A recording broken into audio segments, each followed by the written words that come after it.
Dans le cadre de la célébration de la Journée internationale des droits de la femme, s'est tenue ce samedi 22 mars 2025 à Cotonou une conférence ayant rassemblé des professionnels, experts et acteurs engagés autour du thème « L'éducation familiale à l'ère de l'émancipation féminine. Quel équilibre pour une progéniture stable ?»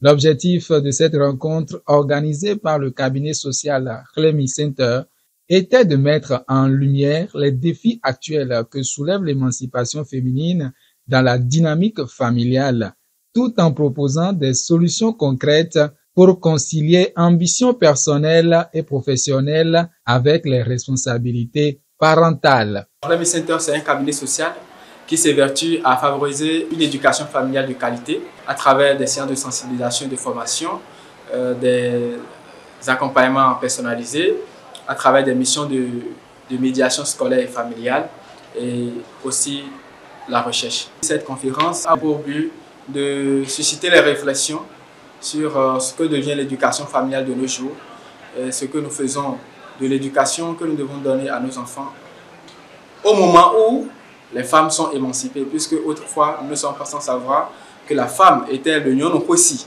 et l'homme le sous glébeno, comme on le disait. Mais aujourd'hui, ce n'est plus dans cette dynamique. La femme a aussi acquis la possibilité d'aller et de revenir. Et du coup, l'éducation familiale a pris un coup par rapport à la qualité, à la disponibilité des parents. L'objectif de ce thème, c'est de faire comprendre au public qu'il y a un problème.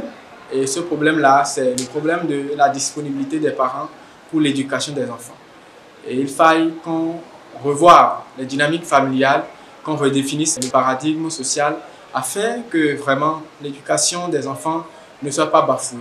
De riches interventions ont meublé le premier panel de cette conférence.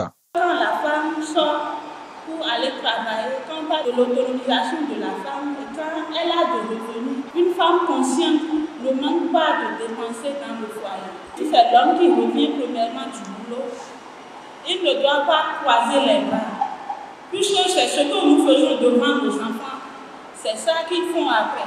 Si tu as un enfant garçon et que chaque fois que papa revient et que maman n'est pas là, papa se couche et il manipule son téléphone et il y a des trucs à faire, bien des instructions à donner aux enfants. Pourtant, papa attend que maman revienne pour donner des ordres. C'est pas du tout. La base, et on sait que la femme, elle travaille, mais elle ne doit pas perdre de vue ses responsabilités, ses prérogatives de mère, d'épouse. C'est très important. On peut être une mère et ne pas être une épouse. C'est vraiment deux choses différentes. Donc, il faut déjà dès la base savoir que celle-là que je comprends comme femme, elle est une femme émancipée, donc elle doit jouer les deux rôles.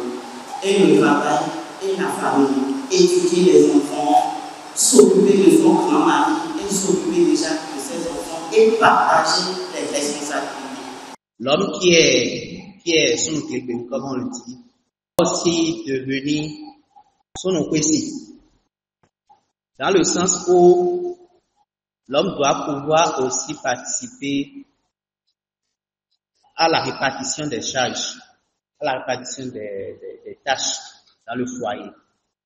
Un homme aujourd'hui ne doit pas être un homme quand il rentre. Il croise les bras et attend à ce qu'on le serve à manger. Un homme aujourd'hui, quand il se lève le matin, ne doit pas être l'homme qui, quand il se lève, il va juste se doucher et il sort de la maison. Il doit pouvoir aider sa femme dans les tâches afin d'aider cette femme-là à pouvoir être pleinement émancipée. Parce que forcément, l'émancipation de la femme, l'homme en profite. En ce qui concerne les défis de la modernité, où les enfants sont exposés à des influences externes telles que les écrans et les réseaux sociaux, les intervenants ont exprimé l'importance de maintenir une communication active avec les enfants. Un dialogue constructif peut aider les enfants à comprendre les raisons qui sous-tendent les décisions parentales.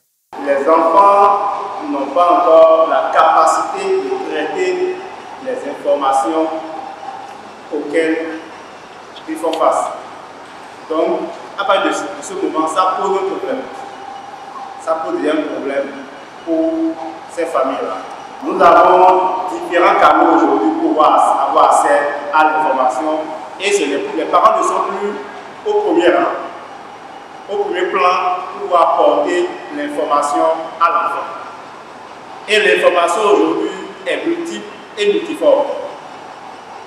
Donc, je crois que nous avons réfléchi à apporter les éléments de solution pour pouvoir aider à mettre à l'abri les enfants.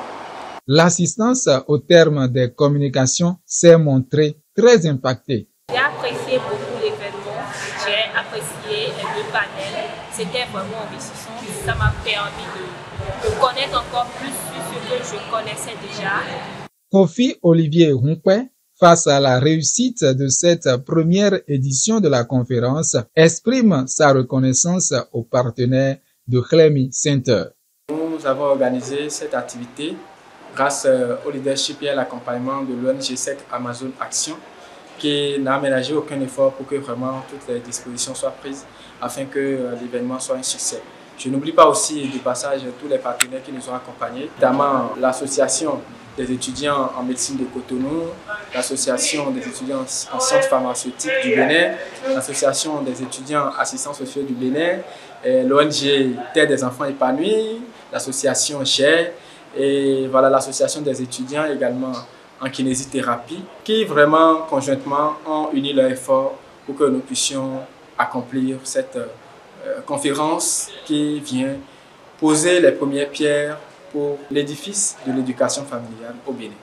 Télévie éternelle, télévision chrétienne évangélique. Profitez de nos vidéos sur YouTube, suivez-nous sur Facebook, TikTok et écoutez nos messages sur Spotify. Rejoignez-nous et devenez partie intégrante d'une communauté chrétienne passionnée par la prière et la diffusion de la parole de Dieu. Abonnez-vous à notre chaîne et suivez-nous sur nos réseaux sociaux pour ne manquer aucun de nos contenus édifiants.